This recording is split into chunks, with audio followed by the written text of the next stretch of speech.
Hello friends, இன்றைக்கி நம்ம சேனலில் ஒரு குக்கிங் வீடியோ தான் பார்க்க போகிறோம். இனிமேல் நம்ம சேனலில் வீடியோஸும் அப்லோட் பண்ண போகிறோம். டெய்லியும் எல்லா வீடியோஸும் மிஸ் பண்ணாமல் பாருங்கள். இன்றைக்கி நம்ம சேனலில் ஒரு சூப்பரான மீன் குழம்பு தான் பார்க்க போகிறோம். எங்கள் அம்மா செய்வாங்க, அவ்வளோ டேஸ்ட்டாக இருக்கும். அந்த ரெசிபி தான் அவங்க கூட நான் ஷேர் பண்ண போகிறேன். வாங்க பார்க்கலாம். இப்போ ஒரு பேனில் ஆயில் ஆட் பண்ணிக்கலாம்.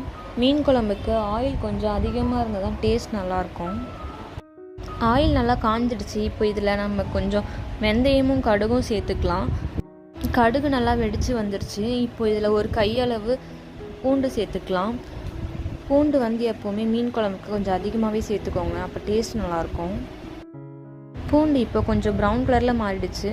இப்போ நம்ம ஆனியன் சேர்த்துக்கலாம். சின்ன வெங்காயம் சேர்த்துக்கோங்க, அது எப்பவும் ரொம்ப டேஸ்ட்டாக இருக்கும் மீன் குழம்புக்கு.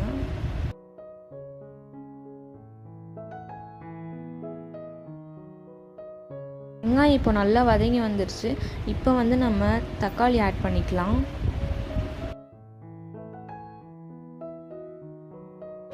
இப்போ சால்ட் கொஞ்சம் ஆட் பண்ணிக்கலாம், அப்போ தக்காளி சீக்கிரமாக வதங்கி வந்துடும். மஞ்சத்தூள் கொஞ்சம் ஆட் பண்ணிக்கலாம். ஆட் பண்ணிவிட்டு நல்லா கிளறி விட்டுறலாம்.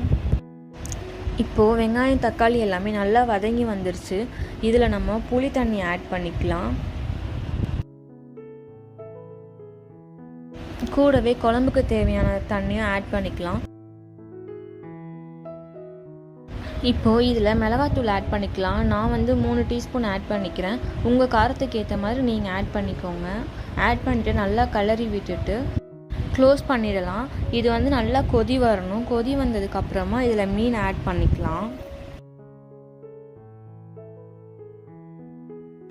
இப்போ குழம்பு நல்லா கொதிக்குது. இதில் நம்ம க்ளீன் பண்ணி வச்சுருக்க மீன் எல்லாத்தையுமே ஆட் பண்ணிக்கலாம்.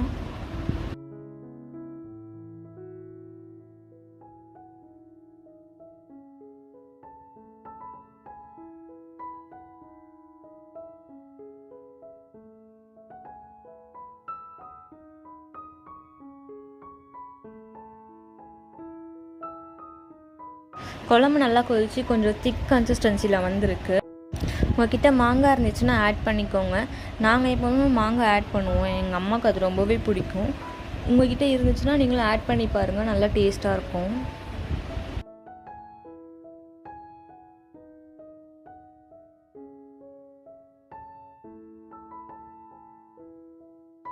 இப்போ குழம்பு சூப்பராக ரெடி ஆயிடுச்சு. மீன் எல்லாமே நல்லா வெந்து வந்திருக்கு. இந்த ரெசிப்பியை நீங்கள் வீட்டில் செஞ்சு பார்த்துட்டு எப்படி இருந்துச்சுன்னு சொல்லிவிட்டு எனக்கு கமெண்ட் பாக்ஸில் கமெண்ட் பண்ணுங்கள். இந்த வீடியோ உங்களுக்கு பிடிச்சிருந்துச்சுன்னா லைக் பண்ணுங்கள், ஷேர் பண்ணுங்கள், சப்ஸ்கிரைப் பண்ணுங்கள். தேங்க்யூ ஃபார் வாட்சிங்.